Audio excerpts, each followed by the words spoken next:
डीडीईसी यानी कि Delhi Dehradun economic corridor, और इसे आर्थिक गलियारा इसीलिए भी कहा जा रहा है क्योंकि ये दिल्ली, उत्तर प्रदेश और उत्तराखंड के लिए एक गेम चेंजर साबित हो सकता है। दरअसल इस दिल्ली देहरादून एक्सप्रेसवे का उद्घाटन आगामी 14 तारीख को प्रधानमंत्री नरेंद्र मोदी करेंगे, लेकिन इस देहरादून और दिल्ली एक्सप्रेसवे की कई खासियत हैं जो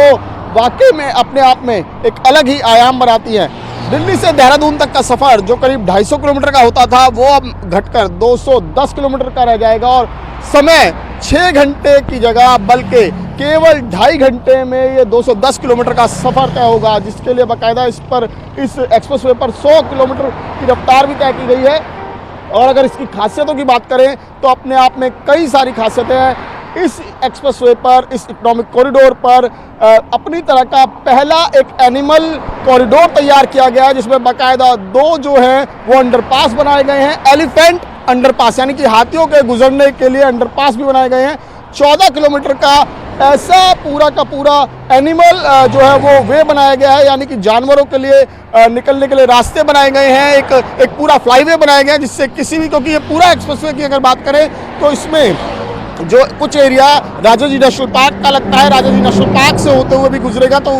उसके लिए 14 किलोमीटर का पूरा एक फ्लाईओवर एनिमल जोन बनाया गया है, जिसके चलते जंगली जानवरों को कोई दिक्कत ना हो, वो आसानी से सड़क पार कर सके, आसानी से वो अपनी जो दिनचर्या उसको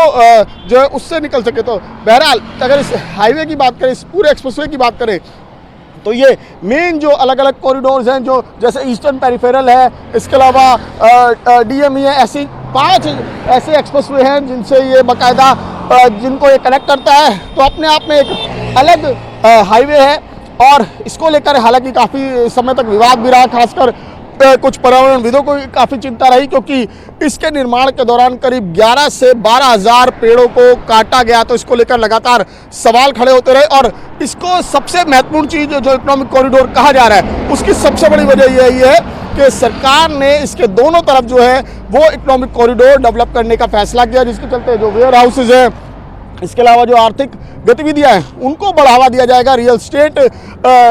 को खासकर यहाँ से बूस्ट मिल सकता है, क्योंकि अगर इसकी बात करें तो ये दिल्ली से अक्षरधाम से हालांकि जुड़ा हुआ है, लेकिन मेन जो ये फ्लाईओवर शुरू होता है ये गीता कॉलोनी के बाद का इलाका जो है वहाँ से शुरू होता है, और वहाँ से ये सीधा कई अलग अलग जगहों को कनेक्ट करता है, जिसमें लोनी, गाजियाबाद, इसके अलावा बागपत और शामली, और होते हुए सहारनपुर, और उसके बाद देहरादून, यानी कि कई इंपॉर्टेंट प्लेसेस हैं जो लगातार खासकर इकोनॉमिक के लिए बहुत महत्वपूर्ण है, इंडस्ट्रियल के लिए बहुत महत्वपूर्ण है। लोनी की बात करें तो लोनी में कई ऐसे जो है रियल एस्टेट प्रोजेक्ट्स हैं जिसको लेकर लगातार जो है लोगों की यही चाह थी कि उनकी कनेक्टिविटी बेहतर हो, और वो कनेक्टिविटी ये एक्सप्रेसवे, ये इकोनॉमिक कॉरिडोर प्रोवाइड करता है। तो अपने आप में एक अनोखा कॉरिडोर है, जिसका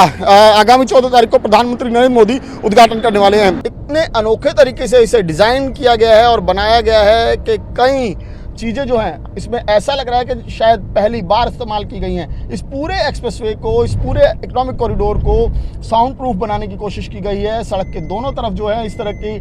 जो है वो रेलिंग्स या कहें इस तरह के बोर्ड्स लगाए गए हैं, जिससे जो इसका ज़्यादा शोर आसपास के इलाकों में ना पहुँचे,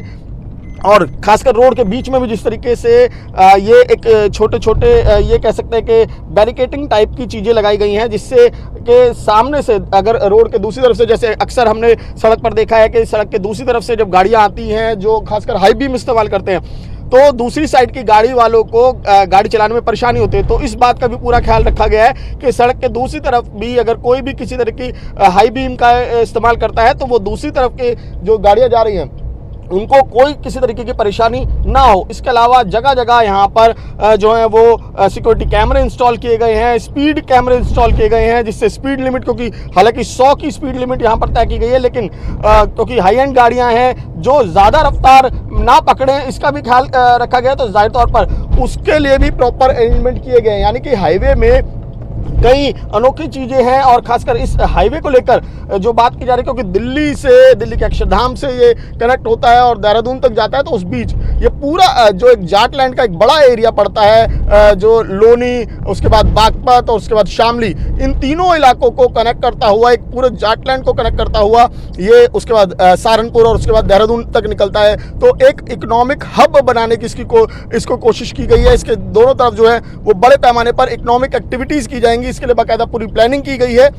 तो जाहिर तौर पर एक ये कहा जाए कि इस जाटलैंड के लिए, क्योंकि लंबे समय से इन लोगों की डिमांड थी कनेक्टिविटी को लेकर, हालांकि इसको लेकर काफ़ी समय तक विवाद भी रहा, कभी ज़मीन को लेकर, कभी जो है वो पर्यावरण की चिंताओं को लेकर, क्योंकि राजाजी नेशनल पार्क जैसा एरिया इसके अंडर में आया है। 12 से 14 किलोमीटर तक का इलाका है जो राजाजी नेशनल पार्क का इसमें है, और वहाँ पर हाथियों की बड़ी संख्या है। तो इसको लेकर भी लगातार पर्यावरणविद जो है वो लगातार सवाल उठाते रहे कि क्यों जो है वो जो जानवर हैं, जंगली जानवर, उनको किस तरीके से उनकी सुविधाओं का ख्याल रखा जाएगा, उनको किस तरह की परेशानी ना हो उसका ख्याल रखा जाएगा। तो तमाम चीज़ों का ध्यान रखते हुए इस एक्सप्रेसवे को बनाया गया है और अब जो है इस पर सफ़र लोगों का वो बहुत जल्द ही शुरू होने वाला। 14 तारीख से जब प्रधानमंत्री इसका उद्घाटन करेंगे तो उसके बाद ये जो 6 घंटे का सफ़र है महज 2 से ढाई घंटे में सिमट जाएगा और अपने आप में ही एक ये कहें कि लोगों के लिए एक नई अपॉर्चुनिटी खोलता हुआ ये एक्सप्रेसवे, ये इकोनॉमिक कॉरिडोर नज़र आ रहा है। कैमरा पर्सन अविनाश राणा के साथ Vimal Kaushik, news 24, Delhi Dehradun economic corridor.